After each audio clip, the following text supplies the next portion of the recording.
This is the case of Bryce Laspisa and all the bizarre things that happened just before he disappeared. Bryce was a normal, happy, healthy 19-year-old man. He was a very good student and he loved art. He was very close with his family and his friends. And he was very easy to spot on. He had red hair and blue eyes, and everybody seemed to get along with him. His parents are Michael and Karen Laspisa, and they had that kind of relationship that any parent would love to have with their kids, where they felt safe to talk about anything and everything. And in fact, his dad, Michael, he will say that Bryce was an open book. His parents lived in Laguna Niguel, California, which was about 7 hours away from where Bryce was going to school in Sierra College in California. He seemed to be thriving in his freshman year. He made good friends and he began dating another student, and her name is Kim Sly. Once the school was over, he decided to go home to spend the summer with his parents, and he had a wonderful time with them. And eventually he packed everything and went back to college for his sophomore year, where he will be staying with his roommate, Sean Dixon. Soon after he came back in August 2013, both Sean and Kim kind of noticed that Bryce wasn't acting like himself. He was drinking a lot, and he started using Vyvanse, which is a medication for ADHD, which he didn't have. Now, nobody really knows where he got it or how much he was taking, but he wasn't sleeping well, he wasn't eating well, he was staying up all night and drinking excessively, so they were worried about him. Then on August 27, Bryce just decided to break up with Kim over a text, which is awful, and he just wrote, "You better off without me." The next day, Sean was so worried about what's happening, like how he broke up with his girlfriend, how he wasn't sleeping very much, that he decided to call his mom. Just imagine a college student calling a friend's mom, and he's like, "Hey, Miss Karen," or "Hey, Miss Laspisa, I don't know how to tell you this, but I'm kind of worried about Bryce. He's drinking a lot and he's not behaving like himself. I'm not sure what to do." The same day Sean talked to Bryce's mom, Karen, Bryce decided to go see Kim in her apartment, and he wanted to talk about what was happening in between them. And they got in an argument because she was like, "What is going on, Bryce? What is happening with you? You're not acting like yourself." And he's like, "I just want to break up and I just want to go." But she took away his keys because she felt he wasn't safe, like he shouldn't be driving in the way he was acting. And that kind of made him mad. So he called his mom. And he was like, "Mom, I'm here with Kim. She took away my keys and I just want them back. I want to go home." So Miss Karen talked with Kim and she's like, "What's happening?" And she's like, "Bryce is not acting right. I don't know what's happening with him and I don't think it's safe for him to drive. I feel like he should stay here, sleep it over, and then go home tomorrow." Then she talks to Bryce again and she's like, "Hey, I'm kind of worried about you. Maybe I should take a plane and come and see you." And he's like, "Don't make any airline reservations, Mom, until I talk to you because I have a lot to talk to you about." Then Karen talked to Kim and he was like, "Just give him the keys. He is going to go home and I will talk to him tomorrow." So Bryce left the apartment somewhere around 11:30 p.m. And after that, he spoke with his mom and she again was like, "Hey, Bryce, just go to your apartment, sleep, and we'll talk tomorrow." And he probably was like, "Yeah, Mom, I'll do that." Bryce never went to his apartment. It actually looked like he was trying to go to his parents' house. And as he was driving, he ran out of gas somewhere around 9 a.m. in Buttonwillow, California, which is somewhere in the middle between Sierra College and Laguna Niguel. His parents woke up, not thinking about much. Then at 11 a.m., they got a call from the insurance saying, "Hey, somebody used the roadside assistant. I just wanted to let you know." And they realized it was Bryce. His parents were like, "Oh, I thought he was going home last night to his apartment, but it looks like he's coming over here." So they started to call Bryce to see what was happening, but he never answered the phone. Then noon came and they haven't heard anything from Bryce, so they became even more worried about what was happening. He should be back at Laguna Niguel by noon. If he got gas at 9 o'clock in the morning, he should be home by now. Since Bryce wasn't answering the phone, his parents started to call different places until they were able to talk to Christian, who was the person who provided the roadside assistance to Bryce that morning. They were like, hey, Christian, this is Karen and Michael Lapisa. You provided gas to our son this morning. We don't know where he is. We're looking for him. How did he look to you? And he was like, oh, he looked fine to me. I mean, his eyes were a little red, but other than that, he looked fine. Now, Christian kind of noticed that their parents were really worried, and he was like, hey, if you want, I can go and check to see if he's still there. And they were like, well, that was 3 hours ago. He's probably not. Christian was like, I'm just gonna check just to make sure. When he arrived, Bryce was still there, parked on the side of the road where he had left him this morning. Christian called Karen and he's like, hey, Bryce still here. So Karen talked to Bryce and asked him, hey Bryce, what is going on? What are you still doing in there? Nothing, Mom. I'm not doing anything at all. You are about 3 hours from home. Just drive and come home. And he agreed and said, well, I'll be there somewhere around 3. 3 o'clock came and went, and Bryce was nowhere to be found, and they didn't know what to do because they kept calling him and he wasn't answering his phone. But they were like, okay, maybe he's stuck in traffic and we're gonna wait a little bit longer. But then it was 6 p.m. and still there was nothing. So they decided that they were going to file a missing person report with the Orange County Sheriff's Department. The police were amazing. By 9 p.m. they have found Bryce's phone pin, and it showed that he was still at Buttonwillow, only about 8 miles from where he was in the morning. So they kind of sent a California Highway Patrol, and they found Bryce at somewhere around 9:30 p.m. and they knew kind of what was happening, and they were like, hey Bryce, what is going on? What are you doing? Oh, I'm just trying to blow off some steam, but I'm okay. Are you drinking or using any drugs? No, I'm fine. Do you mind if we check your car? And he was like, go ahead. And they checked the car. Okay, can we do a sobriety test? And he was like, yes, of course. And he passed. He wasn't showing any signs of being drunk. They didn't find any drugs or any drugs in the car. And he was acting alert, he was oriented, and he was answering the questions appropriately. So the police told Bryce, hey, your parents are very worried about you. They filed a missing person report. You need to call them. And Bryce was very reluctant. He didn't want to call.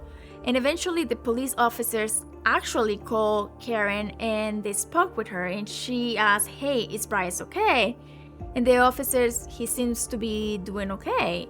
And finally, they put Karen to Bryce so they could talk to each other. I can imagine how that man was like, to the point of being so mad about what was happening, yet at the same time, knowing something is not right, so you don't want to push your kid's buttons right there. You just want him to come back home. So she started talking like, hey, Bryce, what are you doing? And he just answered, I'm just putting everything back in the car, and basically avoid any real answers. And she's like, okay, Bryce, it's dark, you need to eat something, and you need to come home. So finally, Bryce agreed, and the deputies left, and that was it. At some point, Christian, the person who delivered the gas in the morning, had a missed call from Karen. So he called back, and she explained everything that happened, like he never came home, we filed a missing person report, the police saw him, but he's still not home. And he was like, okay, I can go back and see if he's still there. And she's like, no, he's probably driving home by now after the police left. And he's like, I just gonna go and see. I just gonna check just to be sure. So he did. And again, Bryce was still there at the same spot where the police left him when they left. So he called Karen and he explained, Bryce still here. And she couldn't believe it. This was like mind-blowing. Like, what is going on with my kid, right? And he talks to Bryce and say, what are you doing, Bryce? And he's like, I'm fine, Mom. And again, he didn't say much about it. So Christian was like, Bryce, just start the car. I will follow you. And they took towards the I-5 south. And he followed him for about 10 miles until he decided to pull off and call Karen. And he was like, he seems fine. He's finally driving towards your house. I think he's gonna be okay. At one point at midnight, Bryce stopped to get gas and a drink. And Karen and Michael Laspisa, they were calling him probably very often, but he wasn't answering. So finally he answered the phone and they asked him, hey, what have you been doing? And he said, oh, I've been driving in the I-5. I went off of it for a little bit, but now I'm back. What do you see around you? And he was like, it's too dark to see anything. Do you see any signs? Not really. But my GPS said that I should be home at 3:25. They hung up, but eventually at 2:09 in the morning, Bryce called them and said, Mom, I am very tired. I think I need to sleep. I think I'm gonna pull off to the side and go to sleep for a little bit and then just go home. Now they knew he's been away for, who knows, more than 24 hours by now or even more. And they agree, okay, just be safe, rest for a little bit, and then just go home. So Bryce agreed and said, hey mom, I am getting off the I-5 toward a residential area and I'll see you later. At around 8 o'clock in the morning, Karen and Michael hear the doorbell and they are relieved. Finally, Bryce is home. However, when they opened the door, it was a California Highway Patrol officer. The officer asked, are you Karen and Michael Laspisa? And they say yes. Do you own a 2003 Toyota Highlander? Yes. Was your car stolen? No, our son Bryce is supposed to be driving home with it. The car was found early this morning lying on its side. It seems it tumbled 15 feet down a ravine and it went nose first and it landed on its side. The car was found in a main ramp road on Castaic Lake, but there was no one inside. When the police checked the car, they found his wallet with everything in it, like his driver's license, his credit cards. They found his laptop, his cell phone, and an open duffel bag and other things all around. They also found small amounts of blood inside the car on the passenger seat headrest and in the back seat. It seems like Bryce didn't stop to sleep as he told his parents. Instead, he just kept driving towards Castaic Lake. The tire marks kind of show that Bryce accelerated towards the lake. And when you're standing from the top, it gives you the impression that the lake is right at the bottom of the embankment, but it's not. Bryce never tried to use the brakes. He just went down the ravine and crashed. Somehow, he survived the crash, and it looked like he went out of the car through the back window that showed that it was either broken or pushed from the inside. And the police also believe that he might have gotten something out of that duffel bag because it was found opened. There was a massive search for him. If there was airplanes, helicopter, boats, divers, there were searching dogs, there were a team of people looking around, but they never found Bryce. Police tried to get clues about what happened. They found surveillance footage capturing him heading towards Castaic Lake at around 2:15 in the morning, a couple minutes after he spoke with his dad and his mom. And then somewhere, it looks like he might have gone around and he passed the same spot somewhere around 4:20 a.m. The police dogs tracked his scent across the bridge to a nearby truck stop where the trail went cold. The police started to talk to family and friends, and they talked to Sean, which is Bryce's roommate. And he told the investigators how Bryce started to use Vyvanse, which is used for ADHD, which he didn't have, which nobody knows where he got. Sean told the police that the reason Bryce was taking this drug was to stay up late at night to play video games. When the parents were told about these, they were kind of like puzzled because Bryce spent the summer with them and they never saw any sign that Bryce was having any problems with substance abuse during that time that he was there with them. Sean also told the police that Bryce gave him his Xbox, which is something that he really liked, and his diamond earrings, which was a present from his mom, and he just told him, hey, I just don't need them anymore. He also said that he got a text from him that say, I love you, bro. Seriously, you're the best person I ever met. You saved my soul. His girlfriend Kim also said that Bryce admitted to her that he took the Vyvanse, but again, we don't know how much or how often he was taking it. Then 4 days later, after Bryce disappeared, the police got a 911 call about a fire near Castaic Lake, and they found a burned body of a man who they thought it was Bryce. But eventually, after they did the testing, they discovered it was a man from LA. The police never found any solid evidence of foul play or suicide or nothing to go on, and the case eventually became cold. In 2015, the parents hired a private investigator to help with the search. They used sound waves to search the bottom of the lake, but Bryce was never found. There are many explanations and theories about what could have happened to Bryce. One of the theories is that he was trying to end his life, and that's why he was giving away all his possession, and they found acceleration marks where he crashed. Other people believe that when he crashed, he injured his head and he might be suffering from amnesia, so he doesn't remember who he is. And he might be living somewhere as a homeless person or just having a regular life, but he doesn't know he's a missing person. Another theory is that for some unknown reason, maybe whatever he wanted to tell his mom and he never did, he decided to run away from his life and family and leave everything behind. Like everything he loved, his Xbox, his earring, his phone, his laptop, and he just walked towards the truck stop and got a ride and started a new life. Bryce could have also suffered from a new episode of psychosis that was triggered by the use of alcohol and Vyvanse.